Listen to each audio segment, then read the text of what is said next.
चलिए भाई, देखिए नीतीश मैथ्स क्लासेज में आपका स्वागत है। भाई देखिए, आज जो भाई आपका एग्जाम था, सोशल साइंस का एग्जाम था, ठीक है। और देखिए जितने भी भाई लोग हैं सभी लोग देखिए आपका सेट बी भाई आ गया है, ठीक है।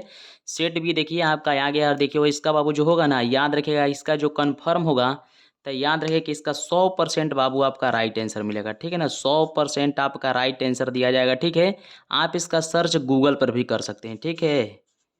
ठीक है, आप इसका सर्च गूगल पर भी कर सकते हैं। क्वेश्चन जो करवा दिया जाएगा उसका आप सर्च भी कर सकते हैं। चलिए देर ना करते हुए हम लोग क्या करते हैं भाई, बढ़ते हैं क्वेश्चन की ओर।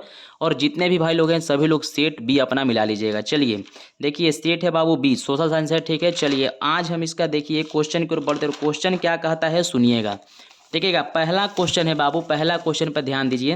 पहला क्वेश्चन कहता है कि निम्नलिखित में से कौन प्राकृतिक आपदा नहीं है। तो याद रखिएगा कि महामारी जो है भाई, आपका महामारी जो है, याद रहे कि महामारी जो है आपदा नहीं है, प्राकृतिक आपदा नहीं है।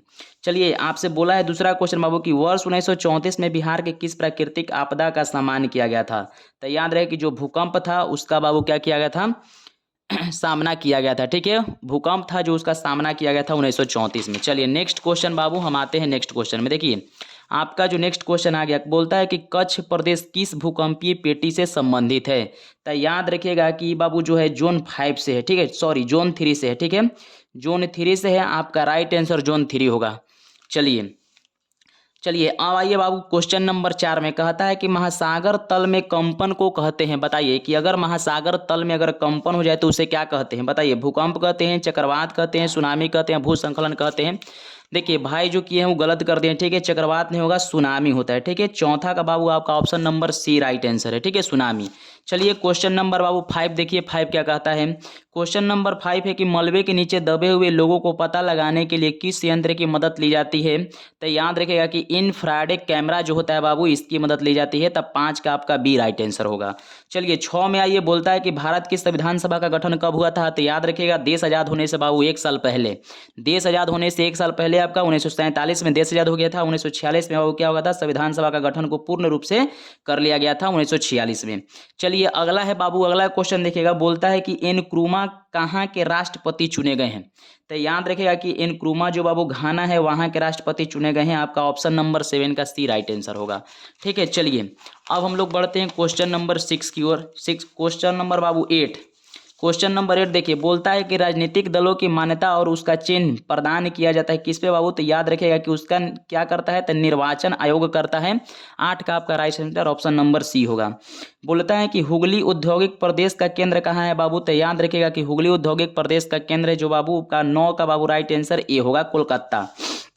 चलिए क्वेश्चन नंबर 10 में आइए, बोलता है कि भारत का सबसे छोटा रेलवे जोन कहाँ है। तो याद रखिए कि भारत का सबसे छोटा रेलवे जोन बाबू उत्तरी पूर्वी सीमांत रेलवे है, ठीक है। 10 का आपका ऑप्शन नंबर बी राइट है। चलिए 11 नंबर में बोलता है कि फलाटा विशेष आर्थिक क्षेत्र कहाँ स्थित है। बोलता है कि फलाटा विशेष आर्थिक क्षेत्र कहाँ स्थित है। तो याद रखिए कि पश्चिम बंगाल में बाबू, आपका 11 का बी सही है। चलिए अब आइए नेक्स्ट क्वेश्चन है, बोलता है कि भारत का पहला सीमेंट संयंत्र कहाँ स्थापित किया गया था। तो याद रखिएगा कि चेन्नई, ठीक है। कहाँ किया गया था, चेन्नई। जो बाबू देख रही है उसमें नहीं, जो हम बता रहे हैं उसका आप राइट आंसर होगा, यही 100% राइट होगा। आप गूगल पर भी जाके सर्च कर सकते हैं, ठीक है। चलिए तो चेन्नई था, भारत का पहला सीमेंट संयंत्र स्थापित कहाँ गया था, चेन्नई में। चलिए बाबू हम लोग देखिए क्वेश्चन नंबर 13 में आते हैं। देखिए 13 क्या कहता है कि भारत का वर्किंघम किस शहर को कहा जाता है। तो वर्किंघम के नाम से बाबू जमशेदपुर को जाना जाता है। आपका 13 का बी होगा। बोलता है कि निम्न में से कौन जीवाश्म ईंधन है। तो जीवाश्म ईंधन के रूप में बाबू पेट्रोलियम को जाना जाता है। 14 का ऑप्शन नंबर बी राइट होगा। चलिए 15 में आइए, बोलता है कि बाघ परियोजना की शुरुआत कब की गई थी। तो बाघ परियोजना का बाबू शुरुआत याद रखेगा कि बाघ परियोजना का शुरुआत 1973 ईस्वी में किया गया था। आपका 15 का बी आंसर राइट है। बोलता है काजीरंगा राष्ट्रीय उद्यान कहाँ है। तो काजीरंगा आप कंफर्म रहिएगा बाबू की असम में है, ठीक है। असम में है काजीरंगा राष्ट्रीय उद्यान, कहाँ है, असम में है। बोलता है कि निम्न में से कौन क्षेत्रीय पार्टी है। तो याद रहे कि झारखंड मुक्ति मोर्चा। देखिए झारखंड में जो होता है बाबू क्या है कि झारखंड मुक्ति मोर्चा है जो क्षेत्रीय पार्टी में आता है। चलिए क्वेश्चन नंबर बाबू नेक्स्ट, क्वेश्चन नंबर नेक्स्ट है बाबू 18 नंबर, बोलता है कि बंगला किस राजनीतिक दल का चुनाव चिन्ह है। तो याद रखिएगा लोक जनशक्ति पार्टी। आपका ऑप्शन नंबर सी राइट होगा, आपका ऑप्शन नंबर सी राइट होगा। बोलता है कि नर्मदा घाटी परियोजना किन राज्यों से संबंधित है। तो आपका कंफर्म आंसर बाबू डी होगा, गुजरात, महाराष्ट्र और मध्य प्रदेश। ठीक है, गुजरात, महाराष्ट्र और मध्य प्रदेश। चलिए 20 नंबर क्वेश्चन में आइए। देखिए 20 बोलता है कि निम्न में से कौन भारतीय किसान यूनियन के प्रमुख नेता थे। तो याद रखिएगा कि महेंद्र सिंह टिकैत। ठीक है, आपका राइट आंसर है बाबू महेंद्र सिंह टिकैत। 20 का आपका ऑप्शन नंबर सी। चलिए 21 में आइए। बोलता है कि जिला परिषद का कार्यकाल कितने वर्ष का होता है बाबू। तब 5 वर्ष का होता है। ठीक है, आपका option number B right answer है, 21 का बी। चलिए 22 नंबर में आइए। बोलता है कि पंचायती राज प्रणाली की शुरुआत कहाँ से की गया था। तो याद रखिए कि राजस्थान से किया गया था। ठीक है, 22 का आपका ऑप्शन नंबर बी राइट होगा।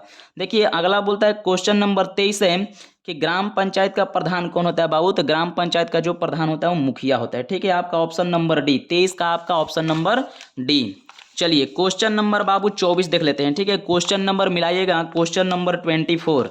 बोलता है कि राज्यपाल की नियुक्ति कौन करता है बाबू। तो राज्यपाल की नियुक्ति याद रखिएगा राष्ट्रपति करता है। चलिए तो याद रखिएगा कि 24 का आपका right answer option number A होगा। चलिए 25 में देखिए बाबू कि बिहार के विकास के बिना भारत का विकास संभव नहीं है। यह कथन किसका है।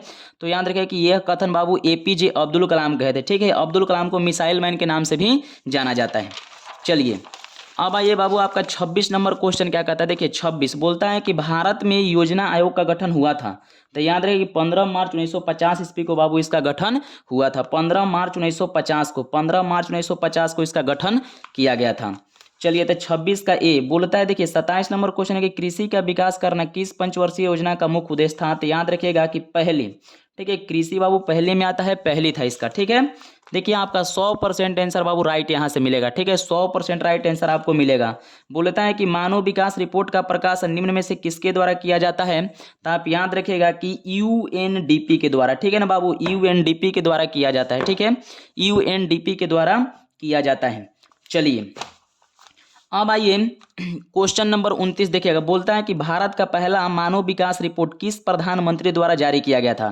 तो याद रखिए कि जवाहरलाल जो नेहरू थे उनके द्वारा ही सबसे पहले जारी किया गया था। ठीक है, चलिए उसके बाद आइए कि गरीबों के कुचरक की धारणा किसने दी थी। तो याद रखिएगा कि रैगनर नरकस ने दिया था। ठीक है बाबू, आपका ऑप्शन नंबर डी। 30 का आपका ऑप्शन नंबर डी है।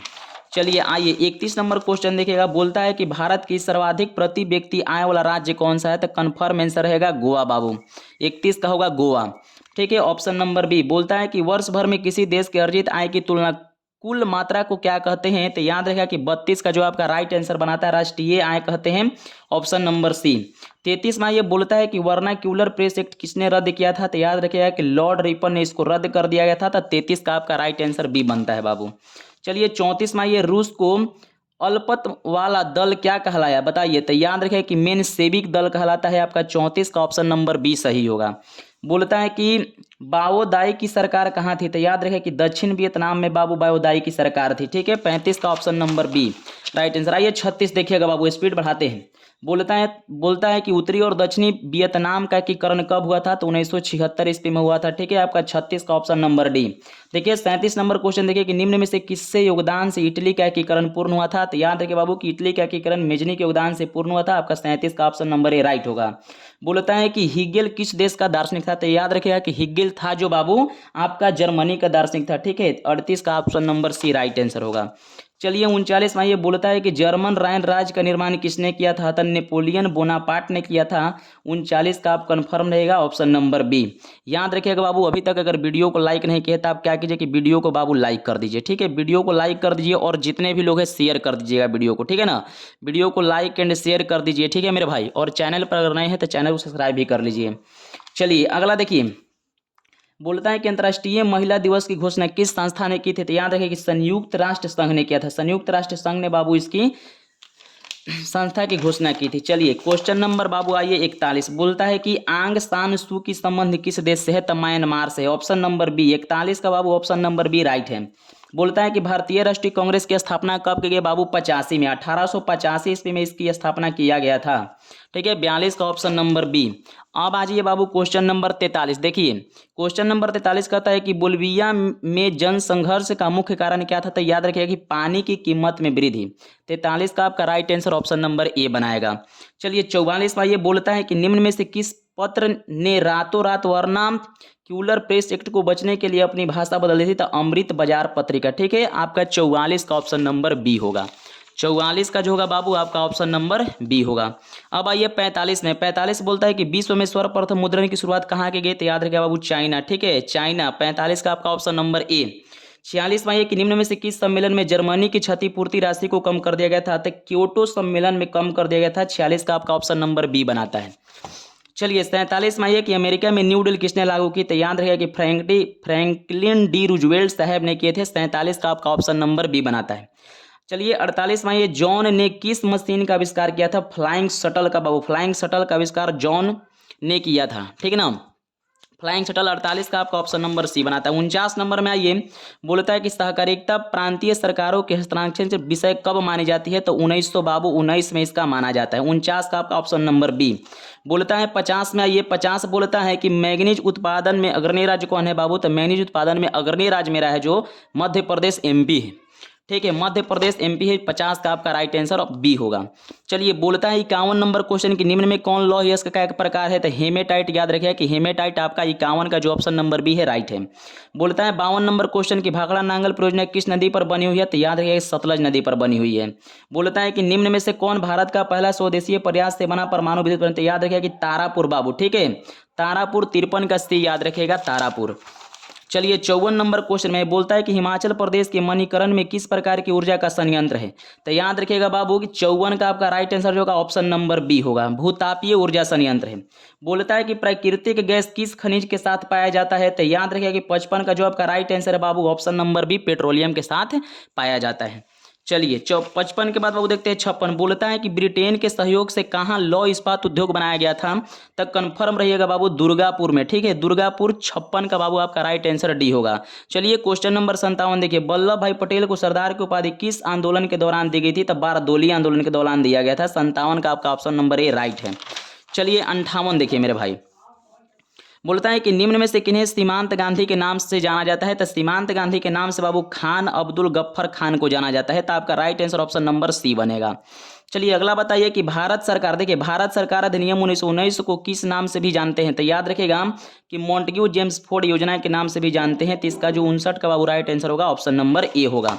चलिए 60 नंबर क्वेश्चन में आइए। 60 नंबर क्वेश्चन क्या कहता है? बोलता है कि अंकुरवाट का मंदिर का निर्माण किसने करवाया? तो देखिए ये भाई ये तीनों मार दे, ए भी मार दिए, डी भी मार दिए। तो याद रखिए इसका जो राइट आंसर होगा बाबू सूर्यवर्मन द्वितीय ने करवाया था। ठीक है, सूर्यवर्मा इसमें दिया, लेकिन लूसेंट पढ़िएगा तो सूर्यवर्मन द्वितीय ने आपको बताएगा कि अंकुरवाट का मंदिर का निर्माण उसने ही करवाया था।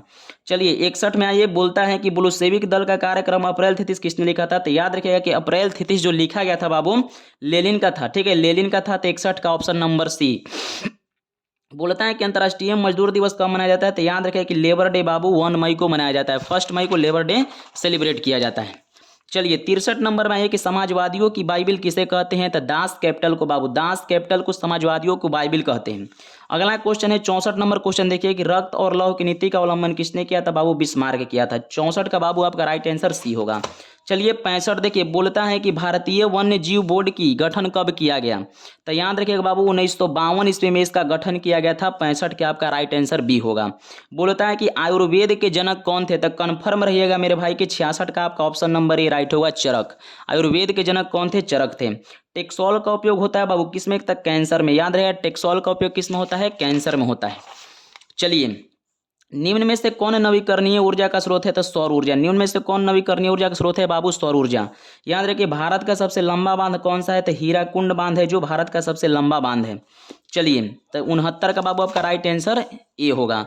70 में आइए, बोलता है कि कहलगांव तापीय विद्युत परियोजना कहाँ है बाबू? तो याद रहे कि कहलगांव जो है बाबू आपका भागलपुर यही नज़दीक में पड़ता है। ठीक है, नज़दीक में ही पड़ता है। 70 का ऑप्शन नंबर सी। चलिए भूकंप की सर्वाधिक विनाशकारी तरंग कौन सी है? तो पी तरंग जो है बाबू भूकंप की सर्व मतलब सबसे ज्यादा विनाशकारी तरंग है। ठीक है। 72 देखिए कि निम्न में से किस नदी को बिहार का शोक नदी कहा जाता है बाबू, तो ये तक कन्फर्म ही बच्चा भी जानता है कि कोसी नदी को। ठीक है, 72 का आपका सी है।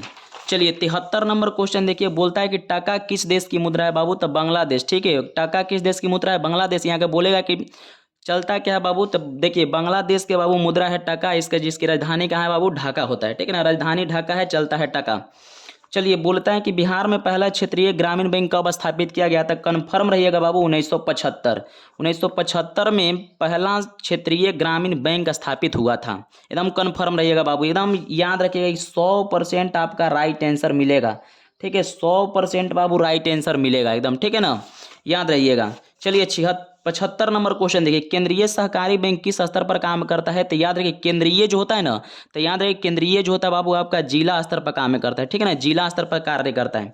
देखिए अगला क्वेश्चन 76 नंबर देखिए, प्राथमिक कृषि खास समिति कृषकों ने किस प्रकार का ऋण प्रदान करती है, तो दीर्घकालीन ऋण प्रदान करती है। ठीक है, दीर्घकालीन ऋण प्रदान करती है। आपका 76 का right answer option number C होगा। चलिए आइए 77 बोलता है कि आर्थिक विकास का तीसरा क्षेत्र क्या कहलाता है, तो याद रखिए कि आर्थिक विकास का तीसरा क्षेत्र बाबू आपका सेवा क्षेत्र कहलाता है। तो याद रखिएगा, हाँ सेवा क्षेत्र कहलाता है। चलिए 78 में ये सरकार द्वारा लगाए गए अनावश्यक नियंत्रणों तथा प्रतिबंधों को हटाने में क्या कहलाता है, तो याद रखिए कि निजीकरण कहलाता है। 78 का होगा जो बाबू, सॉरी 78 का जो राइट आंसर होगा बाबू ऑप्शन नंबर सी वैश्वीकरण कहलाता है। 78 का सी वैश्वीकरण कहलाता है। ठीक है, वो भाई मार दिए गलती से निजीकरण। ठीक है, वैश्वीकरण कहलाता है। देखिए विश्व व्यापार संगठन का मुख्यालय कहाँ है, तो याद रखिए कि विश्व व्यापार संगठन का बाबू मुख्यालय कहाँ है, जिनेवा में बाबू। ठीक है, 79 का आपका right answer option number C. 80 देखिए कि वर्तमान में उपभोक्ता संरक्षण हेतु कितने राज्य आयोग काम कर रहे हैं, 34। देखिए अब भाई सभी क्वेश्चन का आपका आंसर मिलवा दिया गया, लेकिन जितने भी भाई लोग यह वीडियो देखेंगे सबसे यही कहना है कि आपको भाई कितना सही हुआ। ठीक है, आप कितना बाबू राइट किए, ठीक है राइट कितना किए, ठीक है आप बताइए कि आपका राइट आंसर कितना है। ठीक है, राइट आंसर आप बता दीजिए कमेंट सेक्शन में कि राइट आंसर मेरा सर इतना है, बता दीजिए। ठीक है, आप लोग से यही कहना है कि राइट आंसर आप लोग बता दीजिएगा कि राइट आंसर आपका कितना है। हम कमेंट सेक्शन में इंतजार करेंगे, इसके लिए धन्यवाद। मिलते हैं फिर भाई कल अगले वीडियो के साथ।